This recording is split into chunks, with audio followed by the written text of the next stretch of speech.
Hello everyone. तो आज हम बात करने वाले हैं फ्रेंचाइजी बिजनेस मॉडल के बारे में।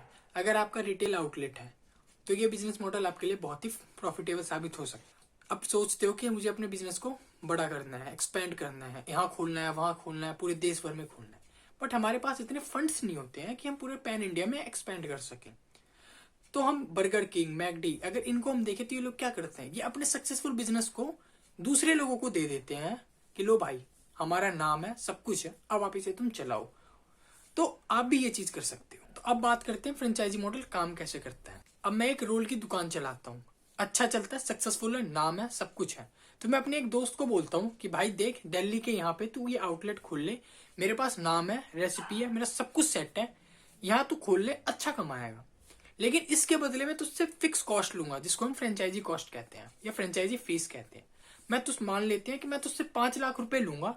इसके अंदर मैं तेरे को इंटीरियर का खर्चा, स्टोर के अंदर जो लगेगा, इंटीरियर का खर्चा, सब कुछ मैं करके दूंगा। लड़के भी दूंगा जो क्वालिटी और टेस्ट दोनों मेंटेन करेगा, जो काम करेगा वो भी मैं करके दूंगा। पैकेजिंग, वैकेजिंग, एडवर्टाइजमेंट, बैनर वगैरह सब कुछ मैं करके दूंगा उस 5 लाख के अंदर। तो यहां से में एक फायदा होता है, पैसा उनका, नाम हमारा, टेस्ट और क्वालिटी दोनों हम कंट्रोल करते हैं, और सब कुछ हमारे अंडर होता है, और हम जिंदगी में बैठ के एज ए रॉयल्टी खाते हैं। अब इसका एक दूसरा पार्ट ये आता है कि बहुत मेहनत करके मैंने एक रेसिपी बनाई है, एक मसाला कंपनी तैयार किया। मैंने अपने दोस्त को बोला, या मैंने उस फ्रेंचाइजर को बोला कि भाई देखो, आपको पराठे का बेस तैयार करना है और ये मसाला डालना है, और आपका काम हो गया। अब रॉ मटेरियल भी मैं सप्लाई करूंगा, तो उसमें भी प्रॉफिट कमाऊंगा। रॉ मटेरियल सप्लाई कर रहा हूं, फ्रेंचाइजी फीस ले ली मैंने, फिक्स कॉस्ट, प्लस रेवेन्यू का कुछ परसेंटेज मैं लूंगा एज ए रॉयल्टी। इसमें मेरे पे टेस्ट कंट्रोल, सब कुछ मेरे अंडर ही रहेगा, नाम भी मेरा होगा, बट पैसे किसी और के लगे हैं। अब फ्रेंचाइजी मॉडल के कुछ ड्रॉबैक्स भी हैं। अब मान लेते हैं कि जो लड़का स्टोर पे काम कर रहा है, वो कस्टमर से ढंग से बात नहीं कर रहा, ढंग से बिहेव नहीं कर रहा, उनको गालियां दे रहा है, उनसे बदतमीजी में बात कर रहा है। तो इससे नाम मेरा खराब होगा, उनका कुछ नहीं होगा, नाम मेरा खराब होगा, बाकी स्टोर पे भी असर पड़ेगा, फर्क पड़ेगा। तो इसके लिए जो फ्रेंचाइजी का ओनर होता है, या जो उस कंपनी का ओनर है, और जो फ्रेंचाइजी का ओनर है, या उस पर्टिकुलर आउटलेट जो उसने खोला है, उनके बीच में एक एग्रीमेंट होता है कि भाई ये स्टेप्स हैं, ये चीजें हैं, आपको ये फॉलो करनी ही करनी है। अगर आप ये फॉलो नहीं करोगे तो 5 लाख या जितनी भी मैंने फिक्स डिपॉजिट ली है या फिक्स अमाउंट लिया है, वो तो हम रखेंगे ही रखेंगे, प्लस हम आपको उस फ्रेंचाइजी से आउट कर देंगे।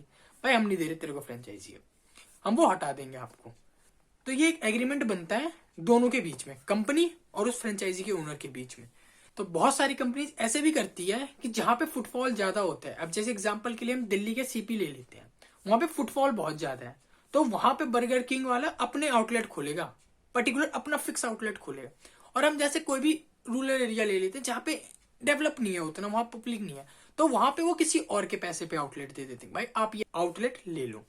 इससे ये होता है, पैसा उनका, रिस्क उनका, अगर चल गया प्रॉफिट ये कमाएंगे रेवेन्यू से, और अगर नहीं चला तो भाई पैसे तो उनके लगे हैं, इनका कुछ नहीं होता।